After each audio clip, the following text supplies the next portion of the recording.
Hi guys, তোমরা সবাই কেমন আছো? আশা করছি ভালো আছো। আমিও খুব ভালো আছি। তো মা অনেকদিন থেকেই বলছিল যে বেডটা একটু পলিশ করা দরকার। অনেকদিন হয়ে গেল বেডটার পলিশটা উঠে গেছে, সেই জন্য পাপা কাকুকে কল করেছিল। কাকু বাড়িতে আসে, দেন বেডটা সব সেটিংটা খুলে নিয়ে যায়। বেডটা নিয়ে চলে যাওয়ার পর রুমটা পুরো ফাঁকা হয়ে গেছিল আর পুরো নোংরা হয়েছিল। তো আমি ভাবলাম রুমটাকে ভালো করে পরিষ্কার করবো। যে বেডের গদিটা ছিল সেই গদিটা পেরেই বিছানাটা আমাদের আবার কভার আপ করা যাক, কারণ যেহেতু রাতেও শুতে হবে। বেডটা পলিশ কমপ্লিট হতে এখনো 1 সপ্তাহ মতো টাইম লাগবে বললো, সেই জন্য আমি এখন এই গদিটা পেরে ভালো করে বিছানাটা করছি। আর তাছাড়া আমি ইউটিউবে অনেক ইনফ্লুয়েন্সারদের দেখেছি যে রুমের মধ্যে নিচে এরকম বিছানা করে এত সুন্দর ডেকোরেশন করে, বাট আমার কাছে ডেকোরেশন করার মতো কিছুই ছিল না।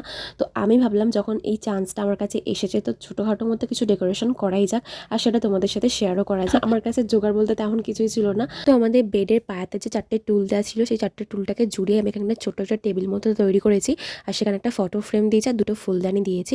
আর এখানে বিছানাতে দেখো বালিশ দিয়েছি, আর বালিশের সাথে এই টেডি বিয়ারটা আর এই কচ্ছপটা আমি এখানে সাজিয়ে দিয়েছি। তারপরে রুমটা ঠিক এইরকম দেখতে লাগছিল, আর এখানে আমি টেডি বিয়ারটাকে নিয়ে একটু অনেক ঢং করছি। প্রায় অনেকক্ষণ থেকে আমি এরকম ঢং করছিলাম, সেগুলো তোমাদেরকে যদি আমি দেখাতে চাই তাহলে আমার ভিডিওটা অনেকটা বড় হয়ে যাবে, তাই এরকম স্পিড করে দেখিয়ে দিচ্ছি। কখনো সবার সাথে কথা বলছি, কখনো ফোন ঘাঁটছি, কখনো একটু ঢং করছি, কি করছি আমি নিজেও জানি না। তারপরে দেখছি এই ভিডিওটা এতটা বড় হয়ে গেছে, তো তাও তোমাদের সাথে আমি শেয়ার করছি। তো রুমটা তোমাদের আমি একবার ভালো করে দেখিয়ে দিচ্ছি অনেক অ্যাঙ্গেল থেকে। আর এই ডেকোরেশনটা দেখো, আমার দেখে সত্যি হাসি পাচ্ছে। এটা হচ্ছে একটা আয়না, আয়নাতে ঝুলেছে কিউট চাবির রিংটা, আর মাথায় ওই হেয়ার ক্লিপটাকে দিয়ে দিয়েছি, যেটাতে একটু সুন্দর লাগছে বলে। কি ডেকোরেশন করেছি ভগবান জানে। তো তোমাদের কেমন লাগলো অবশ্যই কমেন্ট করে জানিও। ভালো যদি লাগে প্লিজ একটা লাইক আর কমেন্ট করে দিও। চলো ফিরে আসবো নেক্সট ভিডিওতে।